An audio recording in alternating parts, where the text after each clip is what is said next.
దాని మీద ఖచ్చితంగా మళ్ళీ చాలా డీటెయిల్డ్గా మేధావులందరితో కూడా చర్చలు జరుపుతాం.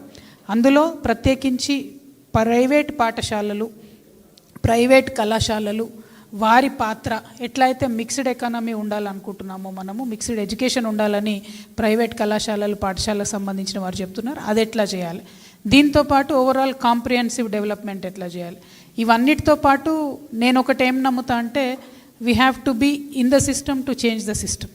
ఇప్పుడు ఉన్నది మొత్తం మూలకు వారేసి కొత్త తెల్లారికి తేలేం. ప్రస్తుతం ఉన్నదాన్ని పుష్ చేస్తూ దీన్ని బెస్ట్ పర్ఫార్మెన్స్ చేస్తూ చేంజెస్ తీసుకొని రావాల్సిందే తప్పితే వేరే ఆప్షన్ ఎస్పెషలీ విద్యలో మనకు ఉండదు. ఎందుకంటే ఇది కంటిన్యూస్ ప్రాసెస్ కాబట్టి ఇప్పుడు అందరు చెప్పినటువంటి పెద్దలందరూ చెప్పిన దాంట్లోంచి ఒక 10 తీర్మానాల రూపంలో మీ ముందు నేను ప్రవేశపెట్టదలుచుకున్నాను. దాన్ని తమరందరూ దయతో యాక్సెప్ట్ చేస్తారని చెప్పి నేను భావిస్తూ ఉన్నాను. ఫస్ట్ది మనందరం కోరుకున్నది in the interest of people of Telangana విలువలతో కూడినటువంటి విద్యను అందించాలి. అందులో ఎథిక్స్, మారల్స్, మీరు అన్నట్టు overall development, mental health issues అన్నీ కలిపి వస్తుంది. దాన్ని ఇంకా డీటెయిల్గా వర్క్ చేస్తాం. రెండవది విద్యకు మ్యాక్సిమం బడ్జెట్ 15% అని ఇక్కడ పెడుతున్నాం, కానీ మ్యాక్సిమం బడ్జెట్ విద్యకి ఇవ్వాలి. ఇందాక నగేష్కి అవకాశం ఇవ్వద్దు అనుకున్నాం యూనివర్సిటీ పిల్లగాని, కానీ ఇచ్చినాక మంచి పాయింట్ చెప్పిండు. ఒక ప్రాజెక్ట్ కట్టడానికి మీరు అన్లిమిటెడ్ బడ్జెట్ పెట్టుకుంటారు, 1 or 2 years విద్యకు కూడా అన్లిమిటెడ్ బడ్జెట్ ఇచ్చి చూడండి ఏమవుతుందో అన్నాడు. చాలా ఎక్సలెంట్ సజెషన్. సో విద్యకు తగినంత బడ్జెట్ ఇవ్వాలి అని పెట్టుకుందామని నేను అనుకుంటా ఉన్నాను. తర్వాత మూడవది టెక్నాలజీని విరివిగా వాడాలి, దాంతో విద్యా ప్రమాణాలను అప్గ్రేడ్ చేయాలి. మూడవది ఇప్పుడు ఉండేటటువంటి సిస్టమ్ ముందుకెళ్ళాలంటే 1వ తారీఖున ఈ ప్రభుత్వం జీతాలు ఇస్తున్నది.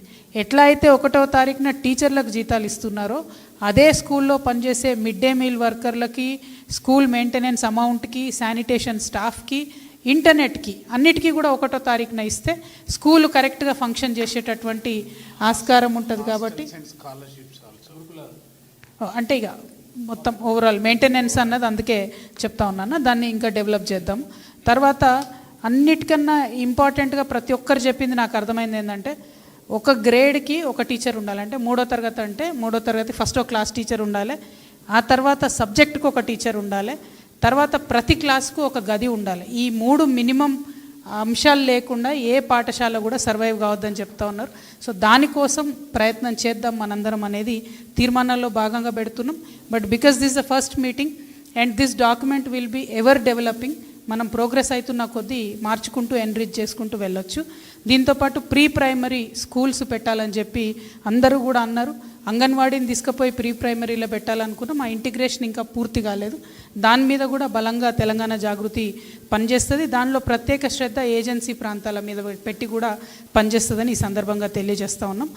మూడవది ఆల్రెడీ 20 ఏళ్ళు టీచింగ్ ప్రొఫెషన్లో ఉన్న వాళ్లకు టెట్ నుంచి మినహాయింపు ఇవ్వాలని చెప్పి బాగా డిమాండ్ వస్తూ ఉన్నది. దాన్ని జాగృతి మద్దతు ఇస్తూ ఉన్నది. తర్వాత బోధనేతర పని తగ్గించాలి అని చెప్పి మరి అందరూ కూడా అడుగుతూ ఉన్నారు. దానికి బోధనేతర పని తగ్గించాలంటే అడ్మినిస్ట్రేటివ్ ఆఫీసర్స్ని స్కూల్స్లో పెంచుకోవాల్సి ఉంటుంది.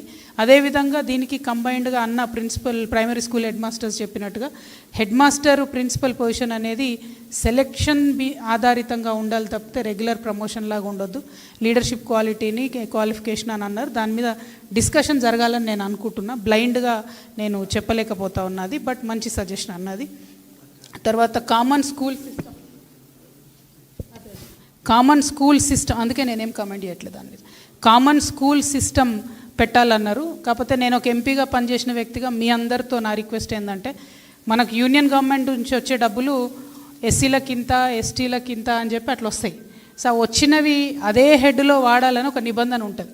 సో స్కూల్స్ డిఫరెంట్గా కులాల వారీగా పెట్టడం అన్నది అది ఇవ్వాలి కాదు. నేను చాలా మదన పడేటటువంటి వ్యక్తిని ఆ విషయంలో.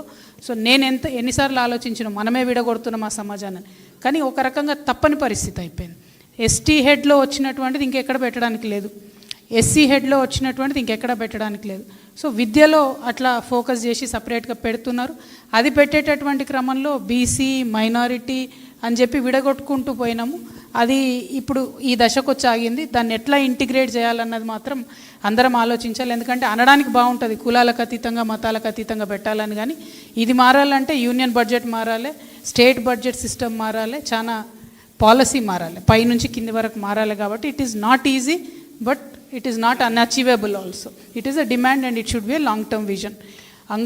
తర్వాత ఆదివాసీ విద్యా విధానాన్ని ప్రత్యేకంగా రూపొందించాలి, గిరిజన విద్యా విధానాన్ని ప్రత్యేకంగా రూపొందించాలి అని చెప్పి ఒక ఆలోచన వచ్చింది. మీ అందరూ యాక్సెప్ట్ చేస్తే దానికి ఒక తీర్మానం పెట్టుకోవచ్చు.